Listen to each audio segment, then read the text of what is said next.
8:37, time for our Revelstoke Mayor Report with Mayor Gary Sulz. Good morning, Gary. Good morning, Shaun. How are you? I'm good. You? It's another day in paradise. Did you hear that our holiday train isn't going to make it through this year? Yes, I did. Yeah. I actually get a letter from CP to explain all that. So, yes. It's not a big surprise, but it's funny, Pat. I mean, you know my boss, Pat, in Salmon. He emails me. He's like, what's going on in Revelstoke? I'm like, I will let you know when something finally happens.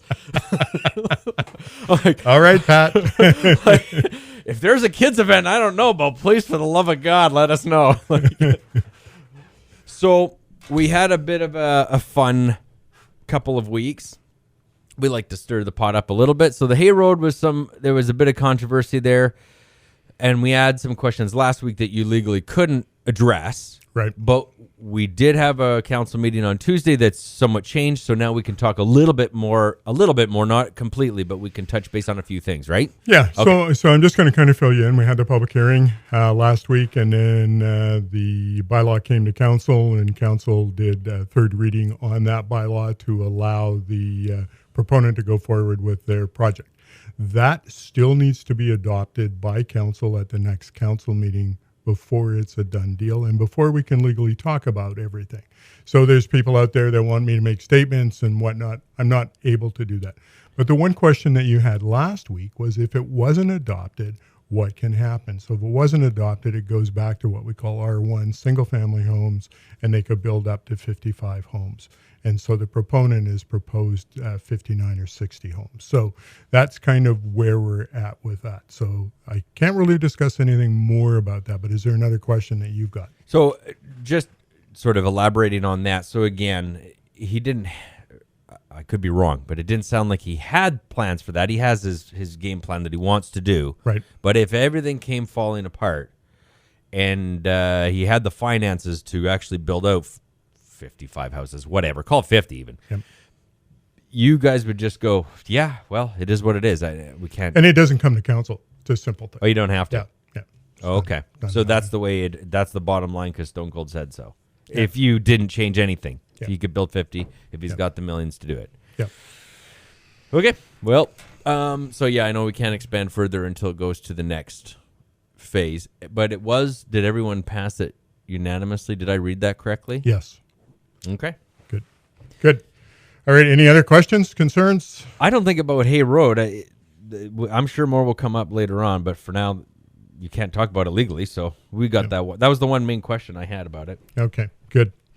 So I just want to touch briefly on the by-election. So most people are wondering what's going on with the by-election. So we have seen that our councillor, Nicole Charlotte, has put her name into the hat for the NDP. And now we've gone to Elections BC to ask for process and whatnot, and rather have rushed the by-election because of the councillor that left, and then have to redo it. We're basically waiting to see what's going to happen here and then go forward. So we're still working out the details with Elections BC as how we move forward. And once we have a little more information, then I can basically come back and say, okay, here's what City of Revelstoke's doing with the by-election. Now, I mean, we've been going on with this for a while, and even I kind of had heard rumors. Even I've known for a little while that there was two people in town that were going to possibly put their names in. Right. One did, and the other one I won't mention. But this must have been addressed. I mean, if I know about it, your local Smart A radio host, it must have been known at City Hall when they're going, well, if that's the case, we're not going to do this twice. And they were sort of sitting on it. It had to be the case. Yeah, we're kind of, we heard rumors in the background, and then not that there's a problem when Nicole was planning, so her and I spoke briefly about what that would look like, and so now she's made the decision. Now we just make sure we do the prudent thing for the community and not spend extra money that we don't have to. Well, do we want to get a by-election done? Absolutely. Okay. Yeah. And it's like $30,000, right? Give or take. Probably more closer to 50. So if you did it twice, we'd be spending more money than we need to. Right.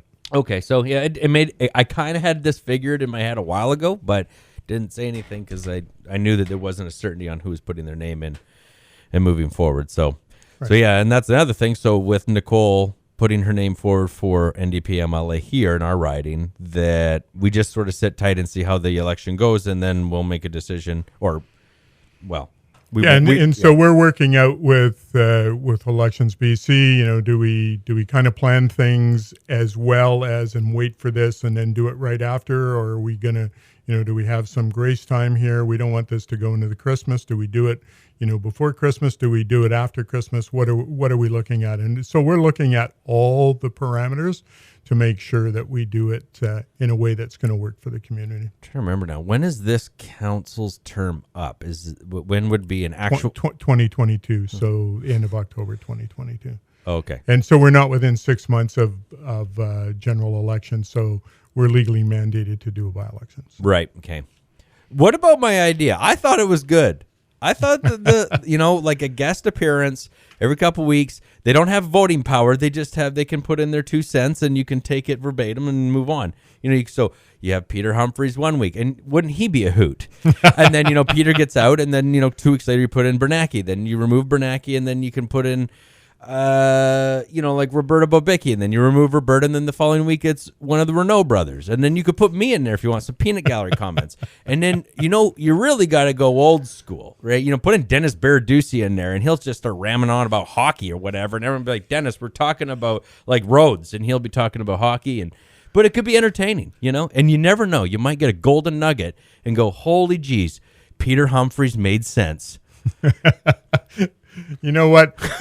You love doing this stuff because now there's going to be a controversy over that sort of thing. Anyways, thank you for making my day. You're welcome. So yeah, I want to talk just a little bit. I've been getting questions about the big white marshmallow downtown as far as what's what's happening with that.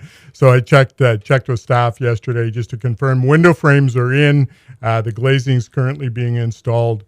Inside the building, if you were to see from inside, all of our windows look like a plywood wall.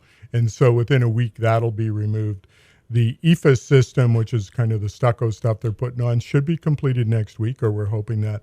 And probably in 4 weeks from now, we're going to see that big white marshmallow disappear and come down. That doesn't mean that the project's going to be done. It's just that the covering will be able to come off. You know that the papers are going to look into how much over budget we are on that. I'm certain of it. I don't think we are, but anyway, that's if we're not, that's great. It's just taking a long time. Yeah, so. It's taking a long time. Okay, and that covering is protecting everything, so they can actually work in the inclement weather and do the stuff. So it's good there. Roundabout paving's begun, but because of the rain, it's been delayed a bit. So we're probably about mid-October for completion at this point. Thanksgiving gift to everybody who can finally go home. Yeah. Okay. So just wanted to make people aware. That's where we're at. Things are moving forward. The 3rd Street project across from the old Mountain School park there, that half of the road, they're working on that now. I don't know the timeline, but I'm not an engineer. I'm only asking as a radio host. It seems. Maybe it's perfectly fine. Just seems like why are they doing it now? Like we're into September, going closer to October, and it's just the drizzling.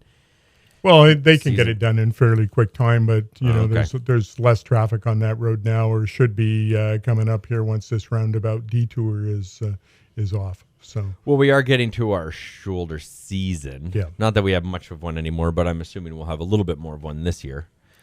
Yeah. All right. Is there anything that's going to come out of the woodwork in the next short while that you already know is going to come and go, oh, yeah, okay, that's the next big thing? Yeah, not that I'm aware of. Our planning department are working on things with proponents, and the engineering department are looking at different road projects. And depends on who wants to build a garage, and it becomes a big deal. Yeah. Okay. All right. Thanks, Gary. All right. Thanks, Shaun.